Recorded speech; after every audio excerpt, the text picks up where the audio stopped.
बिस्मिल्लाहिर्रहमानिर्रहीम। Islamic teacher Pakistan के नाजरीन को अस्सलाम वालेकुम।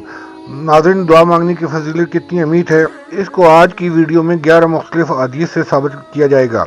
हदीस नंबर 1। हदीस शरीफ में आया है कि रसूलुल्लाह सल्लल्लाहु अलैहि वसल्लम ने इरशाद फरमाया कि दुआ मांगना बेन इबादत करना है। आप सल्लल्लाहु अलैहि वसल्लम ने बतौर दलील कुरान पाक की तिलावत फरमाई, जिसका तर्जुमा ये है, और तुम्हारे रब ने फरमाया मुझसे दुआ मांगा करो, मैं तुम्हारी दुआ कबूल करूँगा।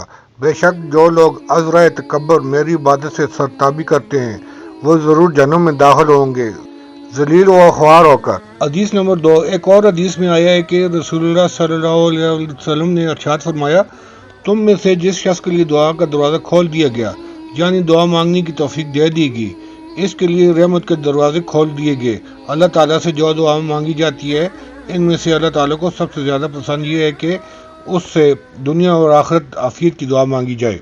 हदीस नंबर 3। रसूलुल्लाह सल्लल्लाहु अलैहि वसल्लम ने इरशाद फरमाया, दुआ के सिवा कोई चीज़ कज़ा तकदीर के फैसले को रद्द नहीं कर सकती, और नेकी अमल खैर के सिवा कोई चीज़ उम्र को नहीं बढ़ा सकती। हदीस नंबर 4। रसूलुल्लाह सल्लल्लाहु अलैहि वसल्लम ने इरशाद फरमाया कि कज़ा व कदर से बचने की कोई तदबीर फ़ायदा नहीं देती। हाँ, अल्लाह से दुआ मांगना इस आफत और मुसीबत में नफ़ा पहुंचाता है जो नाज़िल हो चुकी हो, और इस मुसीबत में भी जो अभी तक नाज़िल नहीं हुई। और बेशक बला नाज़िल होने की होती है कि इतने में ये दुआ से जा मिलती है।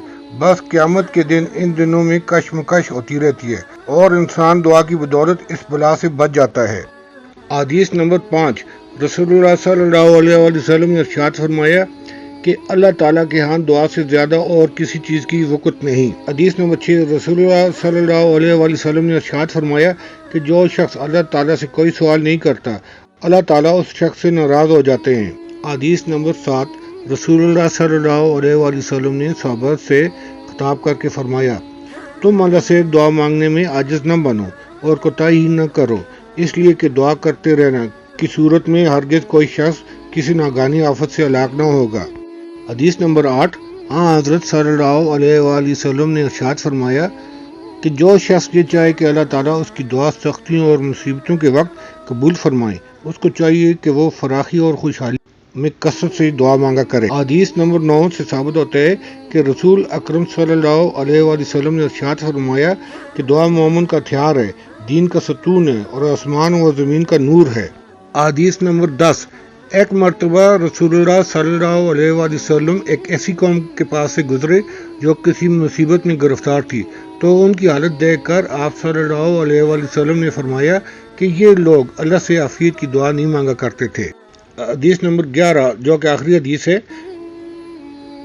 रसूलुल्लाह सल्लल्लाहु अलैहि वसल्लम ने इरशाद फरमाया कि जो भी मुसलमान किसी चीज़ के मांगने के लिए अल्लाह ताला की जानिब अपना मुंह उठाता है और जो दुआ मांगते हैं, अल्लाह ताला उसको वो चीज़ ज़रूर देते हैं, या वही चीज़ उसको फिल फौर दे देते हैं, या उसके वास्ते दुनिया या आखिरत में उसको ज़िक्र कर देते हैं। नाज़रीन, आज की ये जो 11 हदीस है, इनसे दुआ की फजीलत और अहमियत का अंदाज़ा होता है। दुआ मांगना अल्लाह ताला को इतना पसंद है कि इसको अल्लाह ताला ने एक इबादत का दर्जा दिया हुआ है, यानी दुआ मांगना भी एक इबादत है।